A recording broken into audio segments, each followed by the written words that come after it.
The man of the hour, mga kapuso.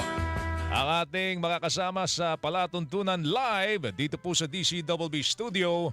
Walang iba kundi si DOTR Secretary Vince Dizon. Yan. Secretary Vince! Magandang umaga po, Kuya Joel. Tagal ka na namin Ate hinahati Weng. mapapunta rito, Secretary. Opo, pasensya na po. Ngayon lang po ako nakapunta. Noong huli Opo. ko nakita ito, Weng, puro puti na, puro itim pa buhok nito eh. Ngayon, Oo. puro puti na. Hindi naman. Puro puti na. Hindi, kalahati pa naman, Kalahati pa Secretary. ng Oo. puti. Yan. Medyo dumami-dami po nitong last 3 months. Kaya Kuya nga Joel, Ate merong Weng. pag-aaral, siguro simulan na natin mga kapuso, no? Merong pag-aaral noong 2017 nagsasabing, ang JICA nag-aaral nito Yes. ng Japan International Cooperation Agency, 3.5 billion per day. Mga kapuso, nawawala po sa productivity ng mga Pinoy dahil po sa traffic. With EDSA being productive yan, Secretary. I mean, nagagamit, napapakinabangan kahit merong mga konting lubak. Ngayon, malaking bahagi po ng EDSA ang plano hong isara.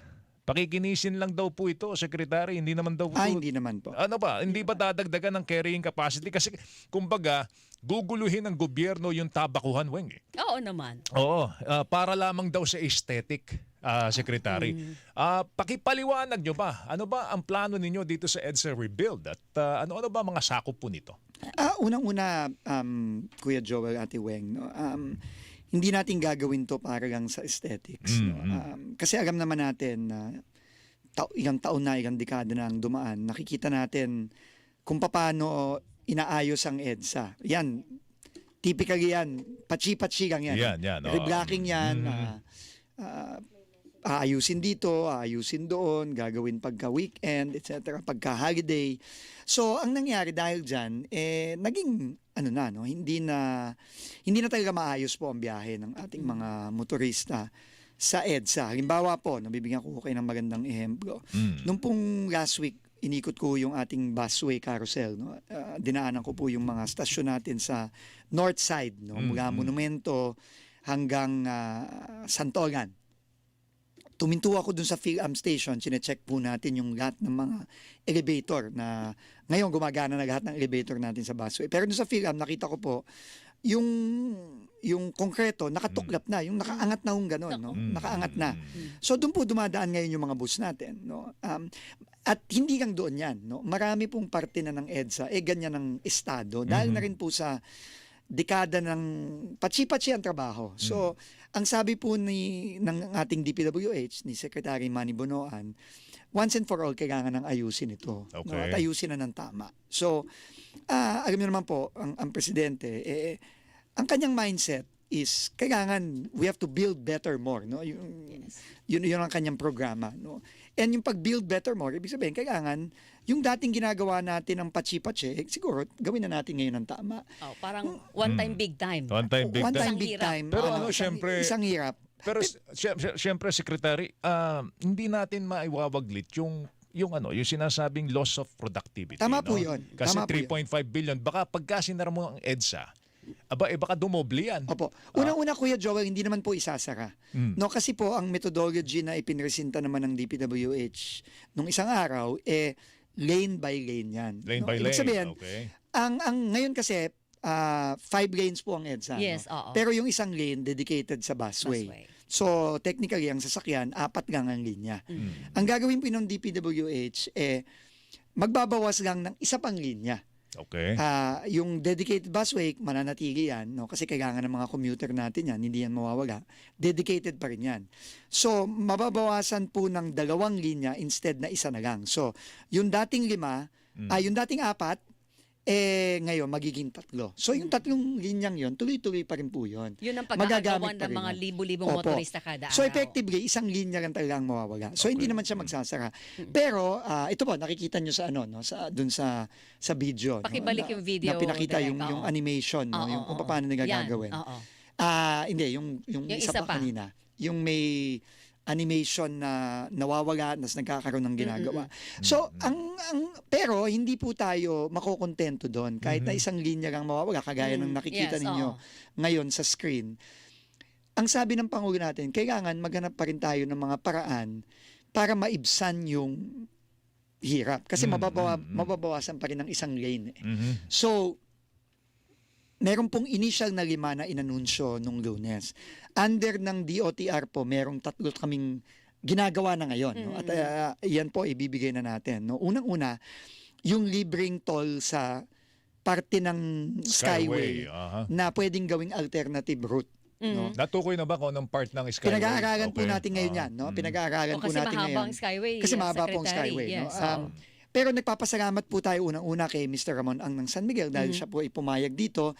Subject to syempre dun sa mga pag-uusapan namin kung saan ba maglilibre, Oo. ano ang tulong ng gobyerno sa traffic management, at kung ano naman ang ibabalik sa kanila, no? Ano ang makukuha ng reprieve. Pero ang maganda, Kuya Joel, Ate Weng, kagabi, nag-announce na rin po si Mr. Manny Pangilinan Uy. ng Metro Talaga? Pacific Okay. na in-offer na rin niya at talaga nagpapasalamat tayo sa ating mga negosyante. Ito talaga ang simbolo ng ito ang tunay na bayanihan, Kung Kuya ano Joel ang at Weng. in-offer ni MVP, sandali lang, Secretary. Anong bahagi ng mga proyektong nasa ilalim po ng MVP Metro Group? Pacific. Metro Pacific. Ang inalok. inalok, Secretary. Unang-una po, Kuya Joel at Weng, yung NLEX SLEX connector, yung nanggagaling sa Pierre papuntang SLEX at papunta din ng Skyway, no? So may mga portions na po 'yan na gumagana na, inoffer po ni Na ilibre Mr. na rin. Manny Okay. Libre Pangilinan toll doon. ng libre ding toll Wow. doon, no? So nakakatuwa naman po, no, na nakakatuwa pong makita yung bayanihan talaga lalo na dito sa ating mga malalaking negosyante kasi hindi po biro yung revenue losses Yes, diyan, no? no. Meron bang willing- tansya kung magkano yung mawawala wala sa pa kanila? po eh. Wala Pero pa. malaki po yan. Opo. Kasi lalo na mahaba po itong EDSA rebuild. No? Yes. Pero syempre, pag-uusapan po namin yan kung anong klaseng reprieve ang Yes, makukuha po. No? Na balik ang makukuha ng ating dalawang tollway operator. Pero the mere fact na willing silang i-forgo yun para lang matulungan ang ating Pangulo, ang ating gobyerno, at ating mga kababayan, ay napakalaking bagay po yan. Expected natin, Secretary, itong mga libreng Skyway at saka yung connector na yan, baka magkaroon din ng imbudo dahil doon bubuhos ang Tama mga po. motorista natin. So dapat siguro abangan din yung entrada at saka yung exit, Yes. hindi po ba? Tama po, Ate Weng. Alam nyo, yun nga po, nung nag-usap po kami ni Mr. Ramon yun po talaga ang primary concern is kailangan tumulong po ang MMDA, ang ating kapulisan, para yung pagbaba at yung pag-akyat at Yes, pagbaba opo. no sa mga elevated highway natin, ang kailangan talaga siguraduhin na smooth at ang daloy ng trapiko diyan kasi diyan po talaga mag-iimbudo yan. In fact, personally, medyo mahihirapan po kasi araw-araw po ako dumadaan ng Skyway kasi Pampanga po ako umuwi. Ganun ba? Everyday? Oh, ganun ba everyday? Oo, kaya medyo kinakabahan na rin ho ako na Malilate ka palagi, Secretary. matindi po ang Maaga traffic pa naman pagka- pumasok to si Secretary. Kaya nga po para iwas traffic pero Totoo yan. itong parating talagang maapektuhan. Linawin So lang lahat tayo apektado dyan. Lahat po tayo. Linawin lang natin, yung free sa portion ng SLEX at saka itong connector ng Metro Pacific, libre po yan sa kabuuan ng EDSA Rebuild na inaasahan na aabot ng 2 taon. Opo. Wow. Yun po ang ating proposal. So, Okay. kasi po, sabi nga ng Pangulo, kailangan maghanap tayo ng paraan. Opo. Yun ang utos niya. Ikalawa po is, kanina nga po, sumakay ako mula, para iwas traffic na rin. Sumakay ako mula Makati hanggang dito ng MRT. Magpapadagdag din po tayo ng mga tren Opo. sa MRT, no? So kinakausap natin sa kasalukuyan ng ating operator, yung Sumitomo of Japan, para magdagdag pa tayo. Nagdagdag na po tayo kasi ng 2. Opo. No, from 18 nasa 20 trains na tayo. Sana makapagdagdag pa tayo ng kahit Yung 20 Dalawa, trains tatlo. na yun, ilan ang pwedeng pasaherong maserbisyo right now po, nag-hit po tayo ng 450,000 a day. A day. Wow. A day. Okay. So, with the additional train. hopefully po makapagdagdag tayo pa kahit kahit na 5 to 10% ng capacity. that's no? good. Tapos magdadagdag din po tayo ng 100 mahigit na buses sa busway. Sa busway. Nagdagdag na po tayo ng 50 nung nakaraang Yes, buwan. opo. Nasa 400 buses na po tayo ngayon. Magdadagdag pa po tayo siguro ng 100 to 150. So mga 500 to 550. Ang unang gagawin yung busway mismo, di ba, Busway. Opo. Secretary? Yes. Tapos iuurong po natin Yung- siya sa yung bus, ayun, okay. outer lane. No? Pero So, ang una palang gagawin, di ba, mula Pasay hanggang Guadalupe, ng both sides ng busway, south and northbound, Yes. tama, Opo, Secretary? opo. Okay, and then saka po isusunod yung from Guadalupe to Caloocan, Opo. pero ano na yata yun, southbound na lang muna. Tama po. Oo, Parang tama. ganun po yung Oo. in-announce ng DPWH. No? Okay. Uunahin. Ano po talaga, ang DPWH po talaga ang primary agency. Sila Yes, po ang oo. magko-construct. Mm. Kami po sa DOTR at ang MMDA, nandito po kami to support at magbigay ng paraan para hindi masyadong maaberya ang mga kababayan natin. Yung pong kasi sinasabi nga ni Joel, yung bike lane, sa panahon na ito, kumakain talaga siya ng linya, Tama po. hindi ba? Tama Ano po. po ang plano doon ng DOTR? Ipapagamit na ba for sharing din ang bike lane? Right now po, ang gagawin dyan, lalo na po, EDSA ito, nasabi niyo po yung Oo. NCAP, no? Yes. Ang plano po dyan talaga ay in-announce na po to ni Chairman Artes sa traffic management. Yung pong mga motorsiklo, kasi po ngayon sa EDSA, ang mga Yes. motorsiklo kahit saan pwede. Opo. Overpass, underpass, kahit saang linya, kaya nakikita nyo, Swerving na nagsaswerve swerving. yung mga Oo, motorsiklo. oo. I think ang plano po ni ni Chairman Don Artes, ilagay po sa outermost lane ang mga motor. The bike lane. Yung kung nasaan po ang bike lanes Oo. ngayon, no? So, magko-consultation po tayo with the mobility groups and Oo. the motorcycle groups, yung pong mga Oo. lalo na yung mga motorcycle taxi natin, no? Yes, Na grupo oo. na maraming dumadaan diyan. Oo. Kasi po mukhang kinakailangan talagang i-dedicate yung outer sa mga motorsiklo. Mm. Paano yung No. mga bikers? Yan po, pag-uusapan po yan, no? Baka ipagbawal ba muna sa either EDSA? shared or kung masyadong delikado, baka in the meantime baka muna hindi mo baka Wag muna EDSA. baka wag muna sa EDSA, no? Yun Oo. po ang mga pinag-iisipan, no? Pero kailangan mag-consult muna tayo. O kaya lang, Secretary, June 30 na mag-uumpisa yung EDSA rebuild eh. May panahon pa ba kayo to consult Opo. exhaustively? Kasi ang ano naman po, no, sinabi naman po ng DPWH, hindi man yung kasagsagan ng construction, hindi naman yan mag-uumpisa kagad Yes. ng nitong June, eh, no? May mobilization pa yan, Oo. may mga gagawin pa diyan. Opo. So ang kasagsagan yan siguro mga July pa. July. oo. Okay. Oo, July pa. Yung So isang- may oras pa po tayo, pero Meron pa. ang pinaka-priority natin diyan safety. Yes, totoo Safety ng mga motorista, safety ng mga commuter, safety ng mga pedestrian. Naglakad po ako sa EDSA nung Kaya nga, Lunes. isang araw, naglakad ka, di ba? And delikado po talaga maglakad sa EDSA. Pinasabayan ka Delikado. namin kay Mau de la Cruz. Kaya lang Kasama dahil, ko po si Mau. kaya lang medyo may edad na siya eh.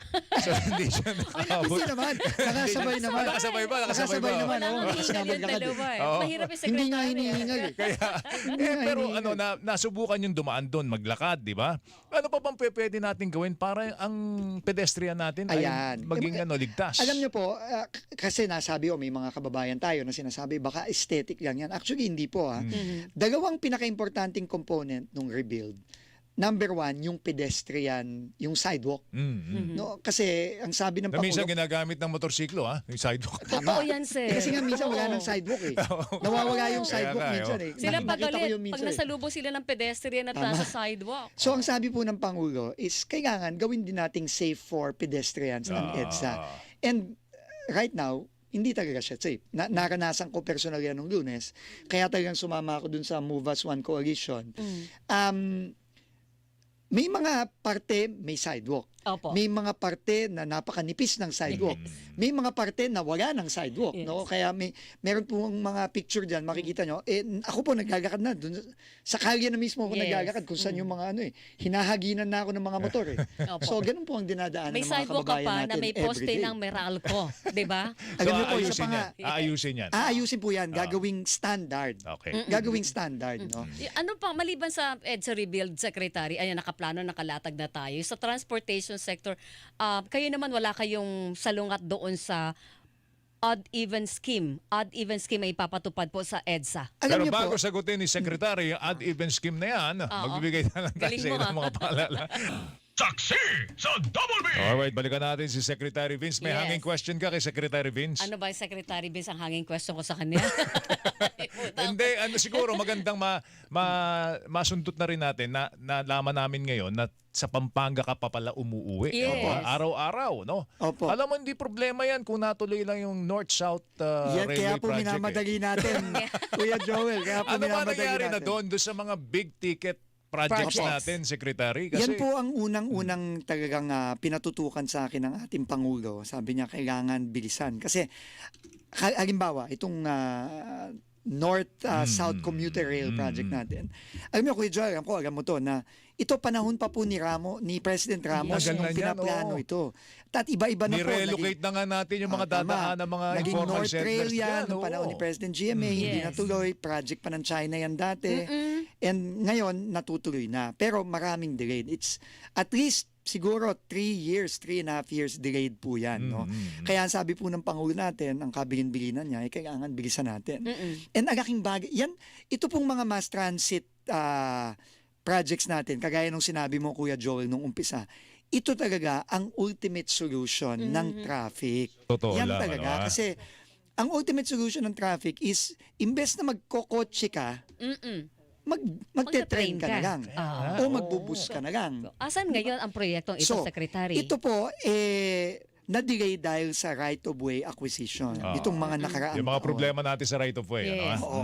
Kasi sabi mo nga, dati nabigyan na yan yung right-of-way. Yes. Pero dahil hindi natuloy yung project, na-delay, nagsibalikan yung Naku, Naku. ano mga- ba yan? Informal settlers. maraming mga So informal magpapaalis ulit tayo ng informal settlers? Nagpapaalis na po tayo ngayon. So, yun po ang minamadali natin. At ang maganda po, Nire-relocate po natin sila. yes. Pwede na Dalas- akong madaliin yan dahil tapos na po eleksyon. Hindi, pero panibagong yan, bayad ito ng gobyerno. Kung dati Totoo po nalinis yan. mo na, Totoo. nakapagbayad ka na, nag-relocate ka, so may bagong batch ka na naman, Totoo po yan. nagagastosan. Correct. Oh. Correct po yan. So, ngayon po yun ang minamadali natin. And nakikita po natin na umuusad na tayo. Kampante po tayo na at the very least yung ating Valenzuela to Malolos. Okay. Yes. No? Typically yan ang biyahe dyan. Valenzuela to Malolos, Bulacan. Baka Opo. pag minagas-magas ka, 2 oras ang biyahe mo niyan. Ngayon po, pag natapos na yan at tingin natin matatapos yan by 2027, Oh. Okay. end of 2027, wala pang 30 minutos yan. Valenzuela to Malolos. Malolos to Valenzuela. Napakabilis na po niya. Pwede na i-train North yan. Rail Project. Train Train- yan. train- train na po yan. Okay. Train na yan. Train na yan. At oh. yung atin naman pong hanggang Clark, Valenzuela to Clark, tingin ko po, madudugtong na natin yan bago po matapos ang termino ng ating Pangulo. 2028. Sa mga second quarter ng 2028. Kasi nabanggit ko Okay. sa yan yung mga big ticket projects na yan. Kasi nga, doon sa JICA report, pagka wala tayong government intervention, kagaya niyan sinasabi natin mga mass transport projects na yan, baka 5 billion a day by Totoo po yan. 2035 Wow. ang mawawala sa productivity ng mga ng mga Pilipino. Totoo po Pinoy. yan. Tapos hindi nagagalaw ang Hindi EDSA. nagagalaw. Hindi na po tayo. Kasi alam nyo, ang mga kalye natin tulad ng EDSA, aayusin natin yan, aayusin natin ang drainage, lalaparan natin ang sidewalk, pero hindi mo na pwedeng laparan yan. Wala na, Wala for na establishment eh, na, wala na eh, Secretary. oo. Sagad na yan eh. Sagad sa Pero agara na yan. may plano dati na elevated walkway. Ano Sa ba anong nangyari EDSA? doon? Ano ba nangyari doon? Hindi ko po alam, to be honest. No? Oo. Hindi ko na po narinig yung plano Baka niya. may- Sa MMDA may ibabaw plano ng- nun dati. Baka may mga proponents na pwede nating Pag-iisipan po ng mabuti. Yes, oo. Pero again, napakalaking aberya po niya kung Ayun nga, magtatayo yun po nga, tayo oo. ng elevated sa EDSA. kaya no? lang kasi since isasara na natin ng 2 taon, Oo. may portions tayo na isasara dyan, baka pwede natin isabayan. Pwede. Hindi po kasi ganun Hindi kaya. kadali. Ayun, oo. Hindi po ganun kaya. Kailangan po ng medyo masusing pag-aaral, pagpaplano, Yes. pagdidisenyo.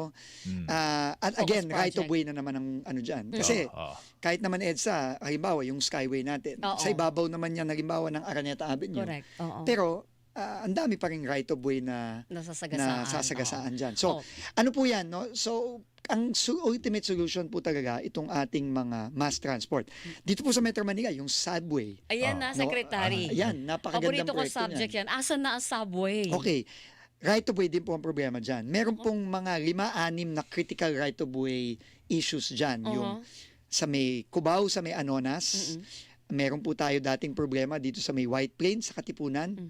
Meron pong problema dito sa Ortigas, sa Pasig, yung Metro Walk.